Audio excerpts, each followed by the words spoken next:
Donc bonjour groupe, on est déjà rendu presque à la date pour rendre le projet 3. Il nous reste encore quelques jours. Alors Marc-André, Samantha et moi aimerions faire quelques petites précisions. Là je suis dans le document de consignes pour le projet 3.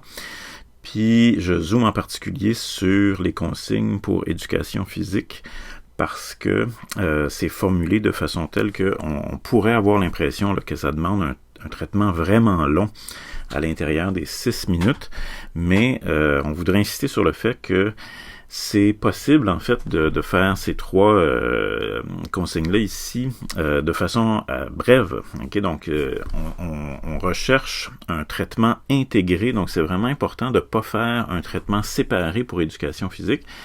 Puis on veut faire ressortir que c'est possible donc de faire ça de façon... il faut que ce soit complet, mais il faut essayer de faire le traitement le plus rapide ou le plus court, je devrais dire, qui est compatible avec un traitement complet de ces éléments-là ici. Donc c'est vraiment important, je le répète, que éducation physique soit traitée comme un peu en symbiose avec les consignes de philo. Donc après tous les deux, c'est de faire la narration de son évolution au cours du voyage. C'est la même chose.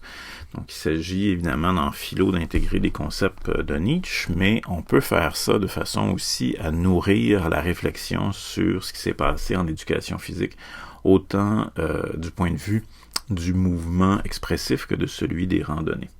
Okay, donc ça, c'est une première clarification. Une deuxième clarification, c'est à propos du temps de parole. Okay, c'est peut-être pas ici là, exprimé de la façon la plus facile à comprendre, mais ça revient à ceci.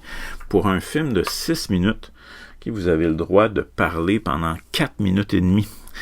Donc vous devez, parce que vous êtes obligé d'avoir 1 minute 30 secondes sans narration. Okay, donc pour un film de 6 minutes, ça fait 4 minutes et demie durant lesquelles vous pouvez parler.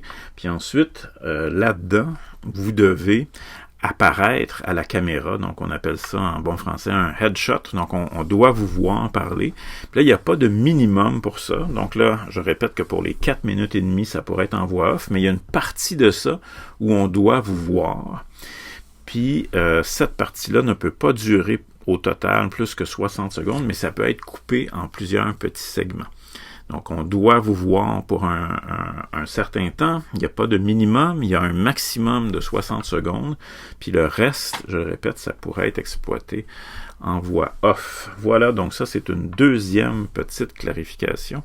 S'il y a des questions à ce sujet-là, il ne faut pas hésiter à nous relancer. Merci beaucoup, bon travail.